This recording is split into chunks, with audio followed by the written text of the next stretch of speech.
हर हर महादेव सभी को। जय श्री हरि विष्णु।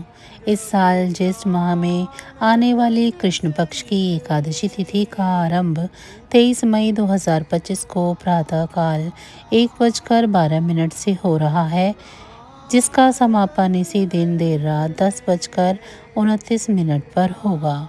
हिंदू धर्म में एकादशी व्रत को बेहद ही महत्वपूर्ण माना जाता है। यह भगवान विष्णु को समर्पित है।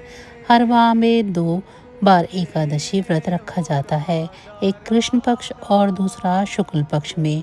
ऐसे में ज्येष्ठ माह में आने वाली एकादशी को अपरा एकादशी के नाम से जाना जाता है। मान्यता है कि अपरा एकादशी का व्रत रखने से व्यक्ति को अपार धन की प्राप्ति होती है। तो आइए जानते हैं इस बार अपरा एकादशी का व्रत कब रखा जाएगा और पूजा के लिए शुभ मुहूर्त क्या रहने वाला है।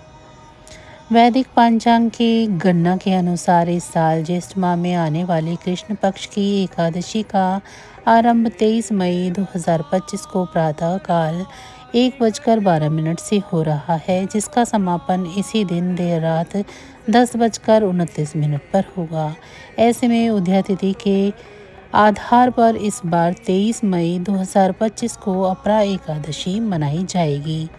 पंचांग के अनुसार भद्राकाल 22 मई 2025 को दोपहर 2:21 से लेकर 23 मई 2025 को प्रातः 1:12 तक होगी।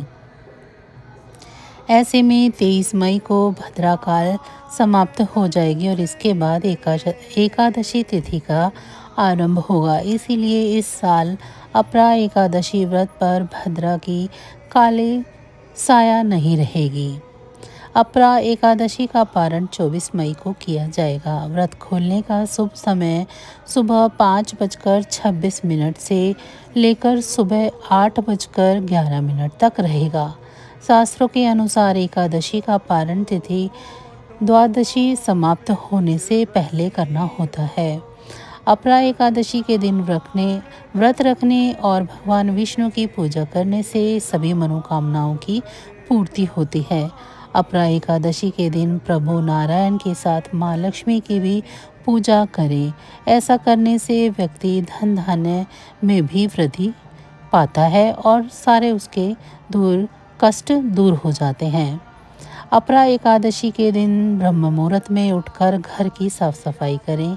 इसके बाद स्नान करके पीले वस्त्र धारण करें और व्रत का संकल्प लें। भगवान विष्णु की विधि विधान से पूजा करें। उन्हें अक्षत, फूल, आम, फल, नारियल और मेवे चढ़ाएं।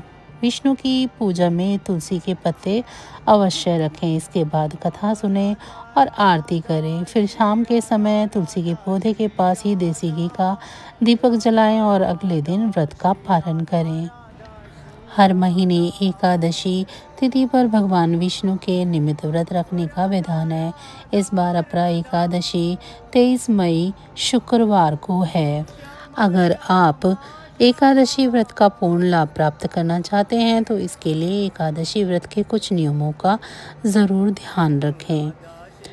हर माह की एकादशी तिथि पर एकादशी का व्रत किया जाता है। इस प्रकार साल में कुल 24 एकादशी मनाई जाती है। हिंदू धर्म की मान्यताओं के अनुसार एकादशी व्रत रखने से साधक को भगवान विष्णु के साथ साथ माता लक्ष्मी का भी आशीर्वाद मिलता है, जिससे उसके जीवन में सुख समृद्धि का वास बना रहता है। एकादशी के दिन चावल का सेवन वर्जित माना गया है। एकादशी का व्रत करने वाले साधक के साथ साथ घर के बाकी सदस्यों को भी मांस, लहसुन, प्याज आदि के सेवन से दूरी बनानी चाहिए। ऐसा करने से पूरी परिवार पर प्रभु श्री हरि की कृपा बनी रहती है। एकादशी के दिन तुलसी से संबंधित नियमों का भी ज़रूरी रूप से ध्यान रखना चाहिए। एकादशी तिथि के दिन ना तो तुलसी में जल अर्पित करना चाहिए और ना ही तुलसी के पत्ते उतारने चाहिए। माना जाता है कि इस दिन पर माँ तुलसी भगवान विष्णु के निमित्त व्रत रखती हैं। ऐसे में इस दिन पर ये सभी कार्य करने से उनके व्रत में विघ्न उत्पन्न हो सकता है। इसी के साथ एकादशी के दिन भगवान विष्णु के भोग में तुलसी ज़रूर शामिल करें, क्योंकि इसके बिना प्रभु श्री हरि का भोग अधूरा माना जाता है। इसके लिए आप एक दिन पहले ही तुलसी के पत्ते तोड़कर रख सकते हैं या फिर गमले के नीचे गिरे हुए पत्ते भी ले सकते हैं। एकादशी के दिन क्रोध करने से बचना चाहिए और मन ही मन में किसी तरह के नकारात्मक विचार नहीं लाने चाहिए। इसके साथ ही ब्रह्मचर्य का पालन करना चाहिए। इसके साथ ही एकादशी व्रत का पारण करना भी ज़रूरी होता है, जो अगले दिन यानी द्वादशी तिथि पर किया जाता है। अगर आप व्रत के दौरान इन सभी बातों का ध्यान रखते हैं तो इससे आपको व्रत का पूर्ण फल प्राप्त होता है। तो बस आज की जानकारी इतनी ही थी। फिर मिलेंगे हम आपको ऐसी ही किसी अन्य जानकारी के साथ अगली वीडियो में। तब तक अगर आपको मेरी ये जानकारी अच्छी लगी है तो वीडियो को लाइक करें। चैनल को अभी तक सब्सक्राइब नहीं किया है तो चैनल को सब्सक्राइब कर लें।